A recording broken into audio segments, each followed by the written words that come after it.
This fic is rated T on fanfiction.net for language, abuse, and death imagery. It is not recommended for audiences under the age of 13. If you have any questions about the fiction rating system, please use the link in the description for fictionratings.com. Now with that out of the way, let's dive into this story. Firework by Pagan Punk 2. Chapter 2. An hour later, after the broken wires had been examined by the police and the bodies had been removed, the attention of everyone remaining in the big top was drawn by the sound of a shouting female voice. "That's Soraya." Pop Haley's eyes widened as he recognized the butchered English the fortune-teller produced when she was truly upset. He rushed away from where the bloodied earth was being bagged for disposal, Officer Caruso and Bruce close on his heels as he headed for the rear of the tent. There they found a small crowd standing around two women locked in a battle of wills. Close beside the more esoterically dressed of the pair was Dick, his head bowed, arms wrapped around his waist as his fate was argued over. "No one is take him!" Soraya protested, waving her hands and throwing her words in the face of the stout social worker before her. "This is home!" Several people in the audience they'd gathered nodded firmly, their postures clearly unhappy. "Ma'am, I understand that you're upset, but he can't stay here," the other woman replied. "Why not? Because it's circus? You think we're dirty, is that it?" The CPS agent didn't look up from her clipboard, although her eyebrow did arch. "That's not for me to decide, ma'am." "Excuse me," Pop Haley wove through the spectators. "Soraya, stop." He touched her arm as she prepared to unleash a tirade. "I'm sorry, we're all very upset right now," he apologized to the stranger. "What's going on?" "I'm taking the boy with me. He'll be placed in a mass care facility until his case can be sorted out." I'm sorry? You're taking him? I don't understand. Like Soraya said, he has a home here. There's no reason to take him away." Her eyes finally left her paperwork. "What's your name, sir?" "Cece Haley." He offered his hand. She ignored it, referencing her notes. "You own this circus?" "Yes, ma'am," he confirmed, his hand dropping back to his side. "I do." "And your first name? Or is it just C.C.?" she asked a bit derisively. "Cornelius," he ground out, trying to smile. "Cornelius C. Haley." "The middle initial stands for?" "It's just C, ma'am." "Ah," she smirked as if that told her something important about him. "What's the boy's full name, please, Mr. Haley?" "I say already!" Soraya protested. "What, you think I lied to you?" "His name is Richard John Grayson." Pop Haley waved the fortune-teller back. "With an A, not an E," he corrected when she misspelled the family name. She sighed, erased a letter, and rewrote it. "Fine. Well, I've already been told that he has no blood relations here. Is that correct?" "Yes, but any blood relations anywhere that you know of?" She cut him off. "No, but okay, well, that makes it pretty clear. He's coming with me." "I'm sorry, ma'am, but I still don't understand. Why can't he stay here?" "Because he's a minor with no legal guardian." "We will care to him. He is of us." "Get her out of here," Caruso directed angrily. Two other uniforms led Soraya around the corner, leaving Pop Haley shaking his head and many of his people exchanging dark looks. "And because your act is scheduled to leave town tomorrow morning," the social worker finished speaking. "The boy can't leave Gotham until the investigation is complete and a suitable guardian is found for him." "We'll stay over until then," he said with a wince. "It will all but bankrupt me, but we're all he has left." "You can't. Your permit expires tomorrow, from what I understand." "I'll pay for a new one, or a renewal." "It won't be enough, Mr. Haley." She spoke over the rumble of approval that washed through the crowd, which had now swelled to include virtually every member of the troupe, at the director's words. The longest you'd be able to extend for would be an additional 3 days. This process could take weeks, months even. CPS is always backlogged, and given the family's transitory history, she glanced around uncomfortably, I imagine the search for any potential relatives will take even longer than usual. Haley's shoulders slumped. What can I do? I can't sit just outside of town for months and months on end. Even if we could find some place to park all of our equipment, we have to perform in order to feed ourselves and the animals, and a circus is only welcome in any place for so long before the allure wears thin. Isn't there anything we can do? Soraya's right, ma'am. He belongs with us. Yeah, he's ours! Someone in the back cried out. Loyalties aside, Mr. Haley, no judge is going to give custody of an 8-year-old to a traveling circus, no matter how long you wait around for it to happen. I'm sorry, but that's just how it is. That's not fair. This is all he knows. Hasn't he lost enough today? He asked plaintively, his feet shuffling as he argued. That's not my call to make.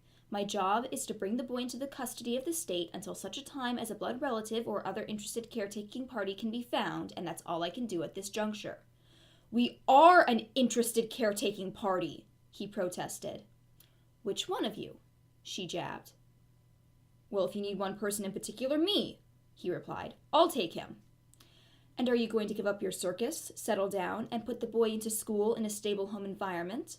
And if so, how will you support him and yourself, since you'll have no reliable source of income and, I imagine, no prospects for gaining other employment?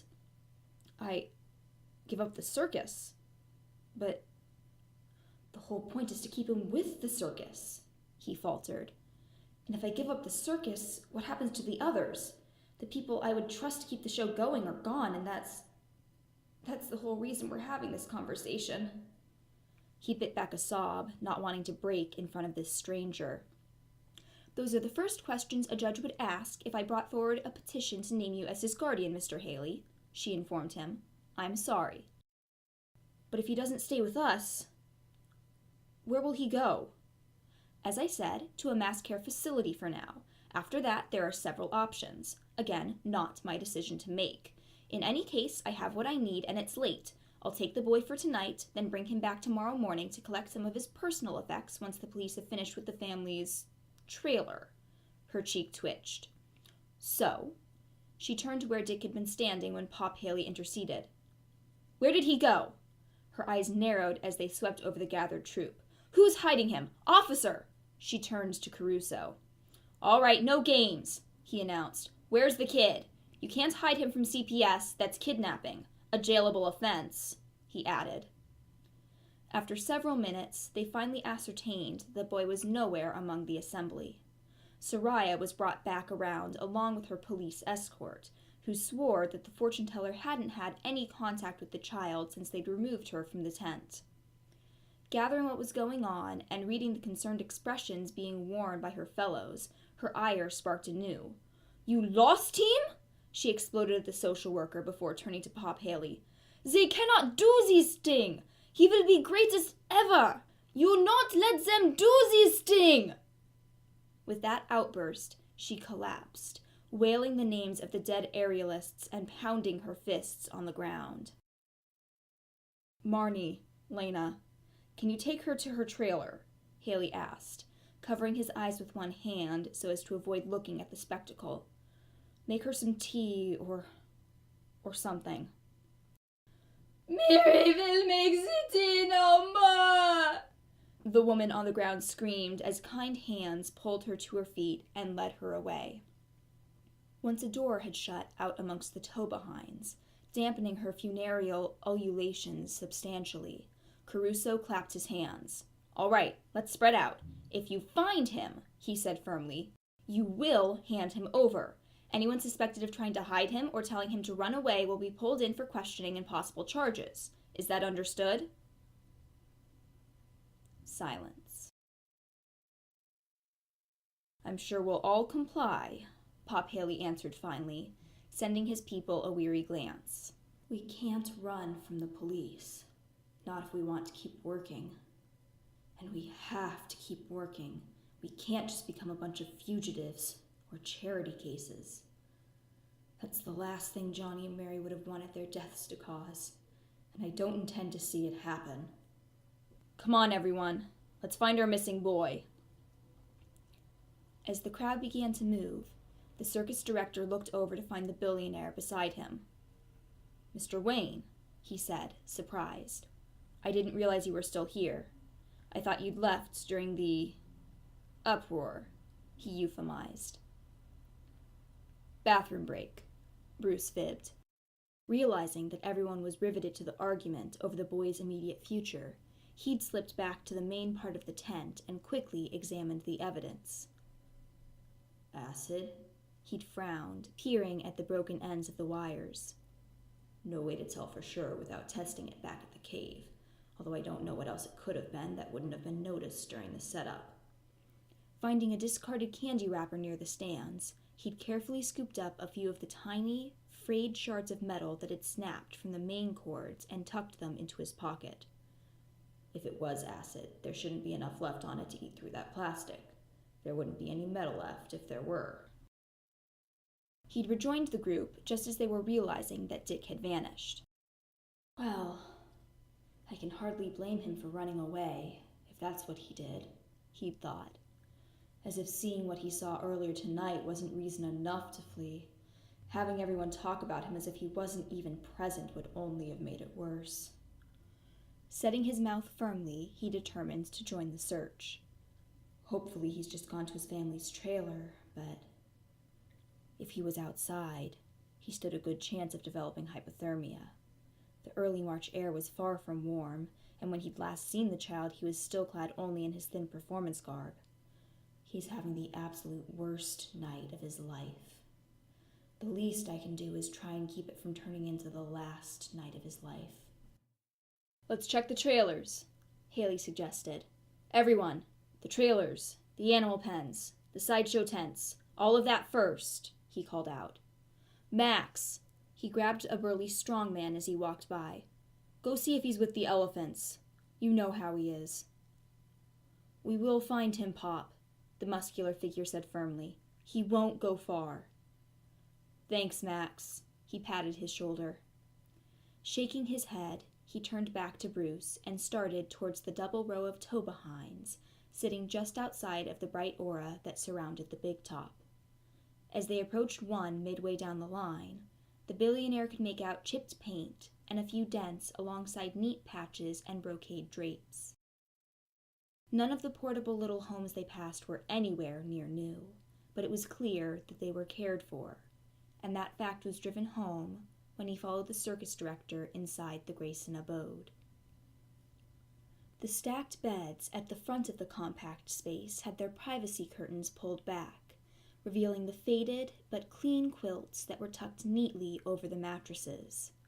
A pitted but well-scrubbed dining table extended a short distance from the wall, its bench cushions wrapped in bright tapestries that had obviously been added by the occupants. There wasn't a single crumb on the wedge of counter that served as a kitchen. To the left of the door was a tiny cubicle bathroom facing a shower, and Bruce had absolutely no doubt that both facilities were spotless. Beyond lay what had once been a full bedroom, now converted into storage.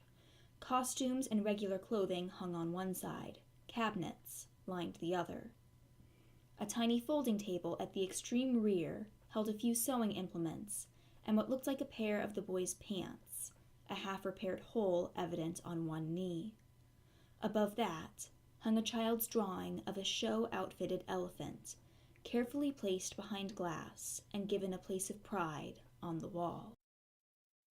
As the billionaire took it all in, his stomach twisted in commiseration for the young boy who had to come back to this reminder of the lives that had just ended tonight.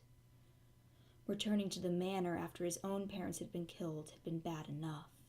He could just imagine how it would feel to revisit such an intimately shared space as this one after a similar tragedy. At least at home, most of the downstairs is relatively impersonal. His lips pursed. but every square inch of this place is an expression of the people who lived here. There's no escape from it. He's not here, Pop Haley said slowly. Dick, he called out unnecessarily. Where did you go? Maybe Max found you with Eleanor. Please, please have gone to the elephants. Why don't we meet up with the others? Everyone should be about done checking the trailers at least, Bruce advised, sensing the worry pouring off of the older man. Someone may have already found him elsewhere. Max! The circus director waved him over once they were outside. Anything? No, he wasn't with the elephants. The strong man shook his head. I don't know. His face verging on panic, Haley turned to where others were now coming out of their own homes, all empty-handed. Anything? He cried out down the line. Anyone? A chorus of no's came back, everyone drawing in around the Grayson trailer in a concerned huddle. Oh, God. The director sat down on the step and buried his face in his hands. First Johnny and Mary, and now I've gone and let Dick disappear, he cried quietly. I'm sorry, I'm so sorry. This is all my fault. Soft whispers were exchanged amongst the gathered circus folk. Surveying them, Bruce noted that there didn't seem to be any other children around the boy's age. Several teenagers milled around, shooting nasty looks at the cops, and a couple of people held sleeping babies on their hips, but no other minors were evident. Strange, he mused, but then it's a somewhat small group anyway. The contingent that had been searching the big top and the tents of the smaller acts approached, all of its members looking grim. We didn't find him, one of them reported. He's not here either? No, Haley replied weakly. I even dug through the hay, the roustabout Goro reported miserably. He likes to hide in the hay, someone else nodded. These people know each other, their habits, so well, Bruce marveled slightly. They're just their own community. And unless Gotham CPS has changed a lot since they used to harass Alfred about being a single man raising a child who wasn't a blood relation, they'll tear him right out of here without a second thought, just because they aren't stationary. It's not right. But it's the law. Damn it. Well, we need to search the fields then, the social worker, whom no one had noticed approaching, announced. He can't have gotten far, and I'm not leaving without him. All right, let's go, people. Caruso, who had come up with her, jumped in. Grab a flashlight and stay within sight of one another and the camp. Holler if you find anything, and one of us, he gestured to the other uniformed figures milling about, will come running. Let's be quick about it, Bruce wanted to add as everyone set off in different directions. It's only going to get colder out as the night goes on, after all. And the last thing on his mind right now is taking care of himself. I can guarantee you that.